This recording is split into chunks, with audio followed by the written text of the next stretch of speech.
박기백 기자님 함께하고 있습니다. 안녕하세요. 안녕하세요. 대학생 10명 중 무려 6명이 학업과 아르바이트를 병행하고 있다고 하는데요. 두 분은 아르바이트 경험 있으신가요?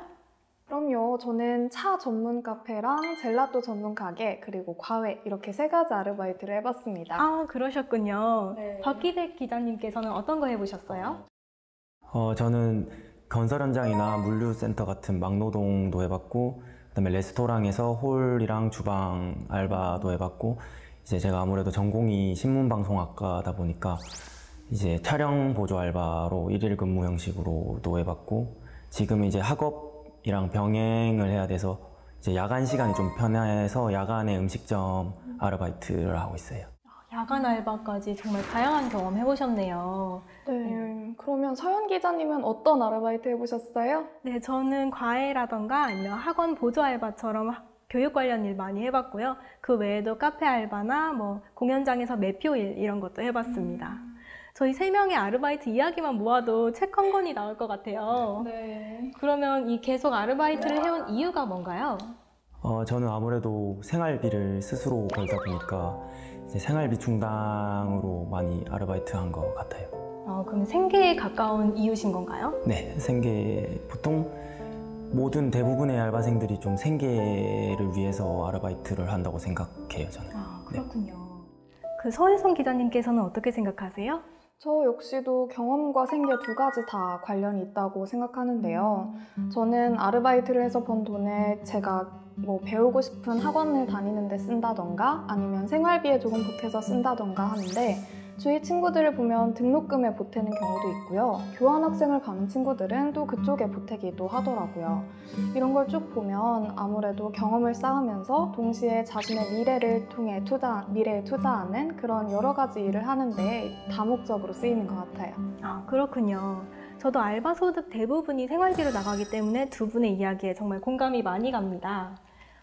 저 같은 경우에는 저축을 해서 여행 자금으로 쓰기도 하는데 고학년이 되니까 학원비나 시험 응시료 이런 쪽으로 돈이 많이 나가더라고요. 그렇다면 지금까지 경험해봤던 것 중에 가장 힘들었던 알바 또는 가장 좋았던 알바는 어떤 게 있었는지 궁금합니다.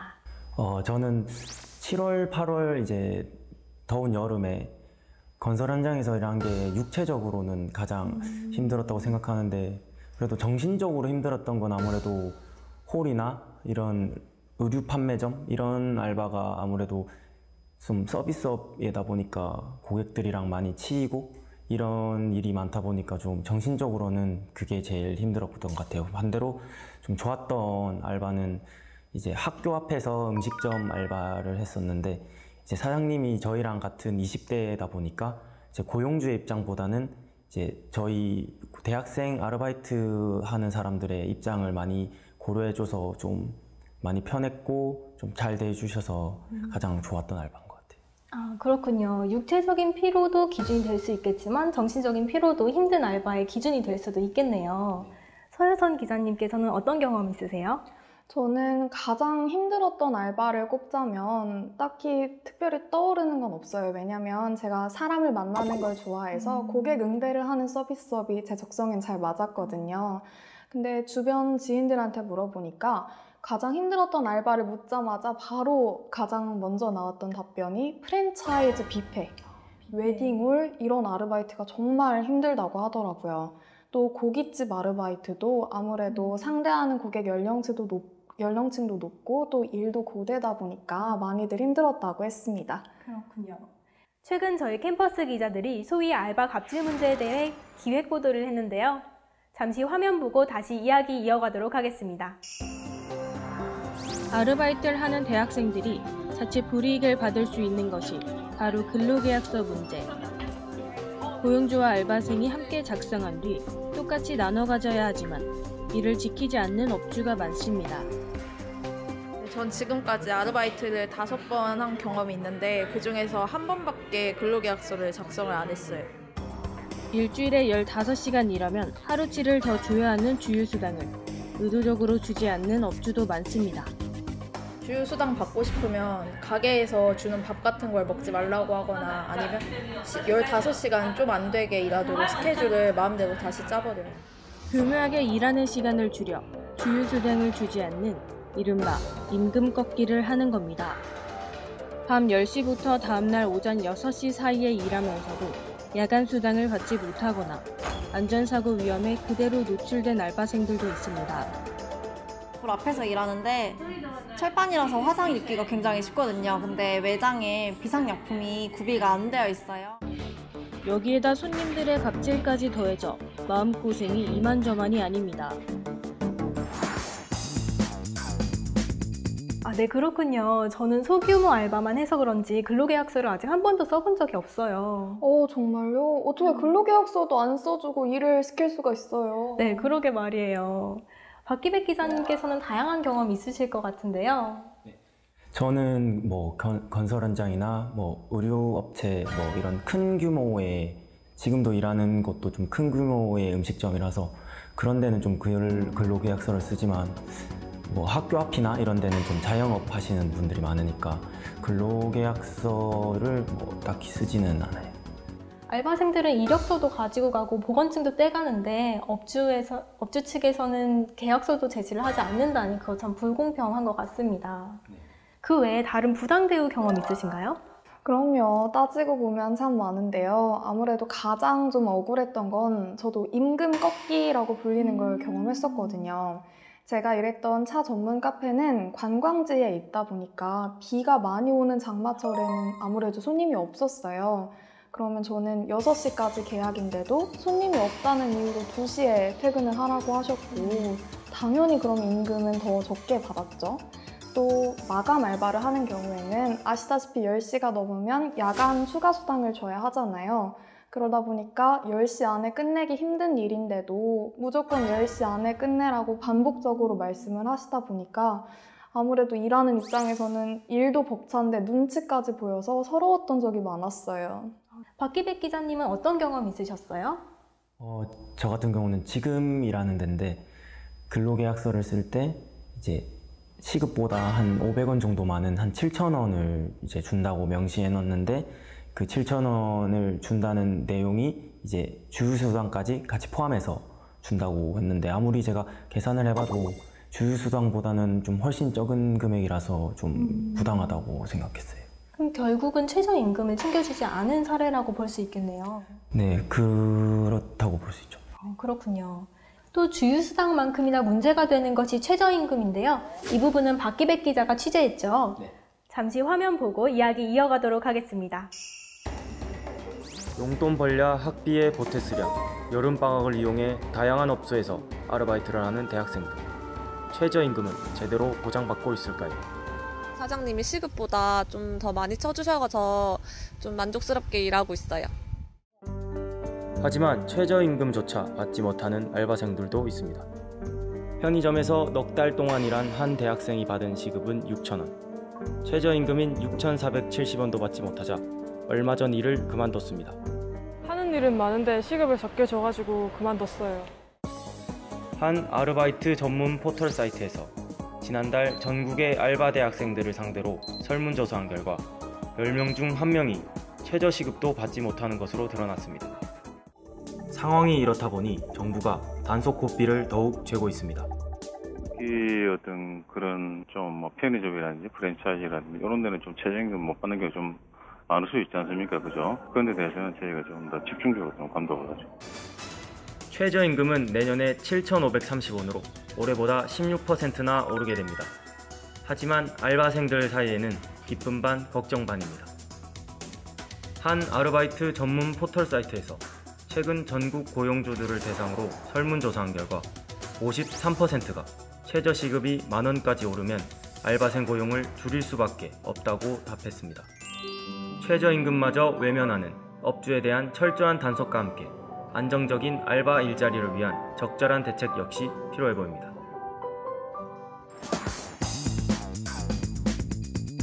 대부분의 대학생들이 경험보다는 생계, 재원 마련을 위해 아르바이트를 하다 보니 아무래도 최저임금이 오르면 고용의 문제가 생길 수도 있겠네요.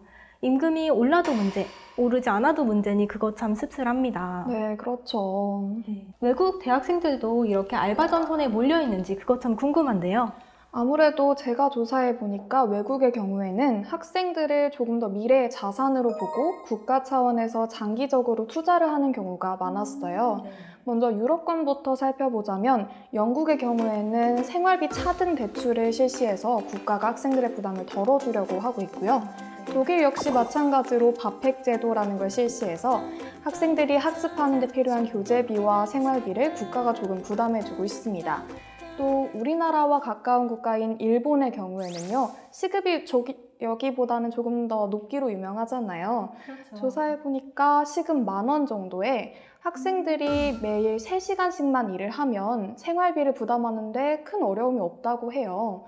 그러면 조금 더 길게 일하는 우리나라의 학생들보다는 부담을 적게 가지고 가면서 공부와 아르바이트를 병행하고 있는 걸로 생각할 수 있겠죠? 정말 좋은 제도들이 많네요. 근데 사실 우리나라도 대학생들의 부담을 줄이기 위해 정부에서 많은 정책을 펼치고 있잖아요. 네, 앞서 말씀하신 독일 사례처럼 이제 수도권 지역에서는 이제 청년 수당, 청년 바우처 이런 정책들을 실시하고 있고요. 또 모든 지자체에서 이제 방학을 맞아서 관공서 알바 같은 이제 정책을 하고 있고 이제 그 수도 점점 늘어나고 있다고 합니다.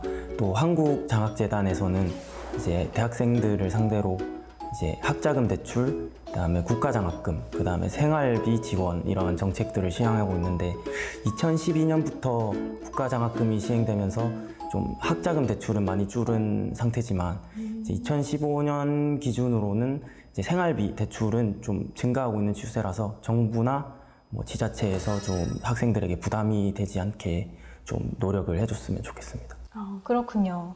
국가 지원이 늘고 있는 추세긴 하지만 그래도 빠른 시일 내에 대학생들이 아르바이트에서 자유로워지긴 힘들 것 같은데요. 만약 아르바이트 선택권이 있다면 두 분은 어떤 아르바이트 해보고 싶으세요? 네, 저는 전공을 살려서 좀 촬영 보조 알바를 좀 많이 하고 싶은데 아무래도 1일 근무다 보니까 이제 고정적이지가 않아서 좀 사진관 같은 좀 그런 고정적인 아르바이트를 하고 싶습니다. 사진관 알바요? 정말 재밌게 들리네요. 서효선 기자님은 어떤 알바 해보고 싶으세요? 저는 개인적으로 차와 꽃을 정말 좋아하는데요. 그래서 다음에도 기회가 된다면 다른 차 전문 카페나 플라워 카페에서 일을 하면서 이왕 일하는 거 스트레스도 조금 풀고 제 취미도 해결할 수 있는 그런 일들을 해보고 싶습니다. 네, 그렇죠. 역시 자기가 하고 싶은 일을 알바로 하는 것만큼 좋은 일은 없겠네요. 네. 저는 앞서 이야기 나왔던 관공서 알바가 해보고 싶은데요. 관공서 알바 혹시 알고 계세요? 관공서 알바는 이제 방학을 맞아서 이제 정부 지자체 이런 관공서에서 말 그대로 그냥 아르바이트를 하는 건데 이제 대학생들 사이에서는 아무래도 시간 제때 있고 점심값 주고 그다음에 임금 체불없고 주휴수당 다 챙겨주니까 아무래도 가장 하고 싶은 아르바이트가 아닌가 생각 드는데 아무래도 그렇다 보니까 경쟁률이 좀 어마어마하다고 해서 좀 지자체에서 술을 사람들이 많이 할 수 있게 좀 알바 자리를 많이 마련해 줬으면 좋겠습니다. 네, 그렇네요. 네, 모든 알바 자리가 관공서 알바만 같으면 얼마나 좋을까요? 네, 마지막으로 바람직한 아르바이트 문화를 위해 어떤 노력이 필요하다고 생각하세요? 저희들도 시간 약속을 철저히 지키면서 조금 더 책임감 있는 모습을 보여줘야 한다고 생각하고요. 또 경험해보셨으니까 알겠지만 서비스업들의 경우에는 손님들한테 상처를 참 많이 받잖아요. 그런데 거기서 점장님이나 사장님까지 무시하거나 하대를 하시면 저희가 받는 상처가 더 커지거든요. 슬프죠. 네, 잠깐 일할 친구들이라도 조금 더 따뜻한 시선으로 배려해 주시고 아낌없이 정을 주시는 게 바람직한 알바 문화를 이끌어가는 데 도움이 될 거라고 생각합니다. 네, 그렇군요. 그럼 박기백 기자님 의견도 들어볼까요? 저도 서효선 기자님처럼 알바생들 입장에서는 좀 열심히 책임감 있게 일해줬으면 좋겠고 이제 고용주들 입장에서도 미래의 고객이 될 사람이잖아요. 그러니까 좀 잘 대해주고 그 다음에 좀 하대 안 해줬으면 좋겠어요. 네, 맞습니다. 서로 노력하면서 바꿔나가야 할 부분이 아직 많은 것 같네요. 네. 이렇게 지금까지 대학생 아르바이트에 대한 이야기를 나눠봤는데요. 아르바이트 대학생, 청년들이 땀 흘린 만큼 정당한 대우를 받을 수 있는 그런 공정한 사회가 오길 기대해봅니다. 오늘은 지식의 보고인 국립중앙도서관에서 이야기 나눠봤는데요. 함께해 주신 기자님 감사합니다. 오늘 국민마이크에서 준비한 내용 여기까지입니다. 시청해 주신 여러분 고맙습니다.